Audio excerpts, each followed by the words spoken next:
Казахстанские инфекционисты уверены, что коронавирус с нами как минимум до конца года. Но скорее всего дольше. Эксперты всего мира предупреждают о второй и даже третьей волне заболеваемости. Медики рекомендуют не относиться легкомысленно к облегчению карантинных мер, не расставаться с масками и соблюдать дистанцию. На днях в Минздраве сообщили о стабилизации роста, за последние 3 дня он составил не более 4%.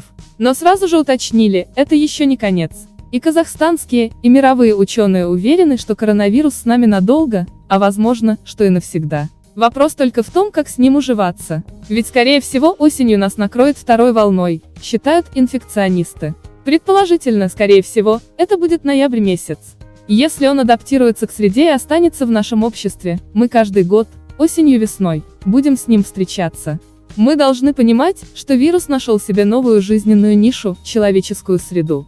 И он приложит все усилия, чтобы остаться в этой среде и выжить, считает доктор медицинских наук, профессор Динагуль Баешева. Российские ученые подтверждают, жизнелюбивый коронавирус станет неотъемлемой частью нашей жизни, перейдя в разряд сезонных заболеваний. И как и любая респираторная вирусная инфекция, проявляться будет осенью и зимой. Вирус любит холод.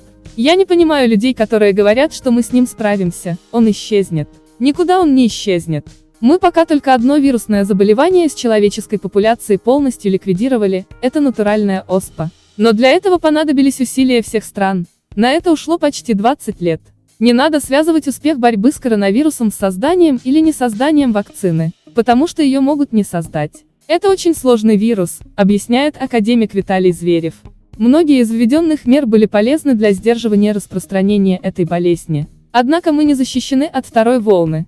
И вместе с тем из этой ситуации мы вышли с пониманием того, что Министерство здравоохранения теперь способно принять все профилактические нормы для того, чтобы быть готовым к повторению второй вспышки, говорит руководитель страхового офиса ВОЗ в Казахстане Кэролайн Кларенваль. Постепенное облегчение карантинных мер вовсе не значит, что все встало на свои места. Вакцины и лекарства от коронавируса все еще нет. Медики рекомендуют не расставаться с масками в закрытых помещениях и соблюдать социальную дистанцию.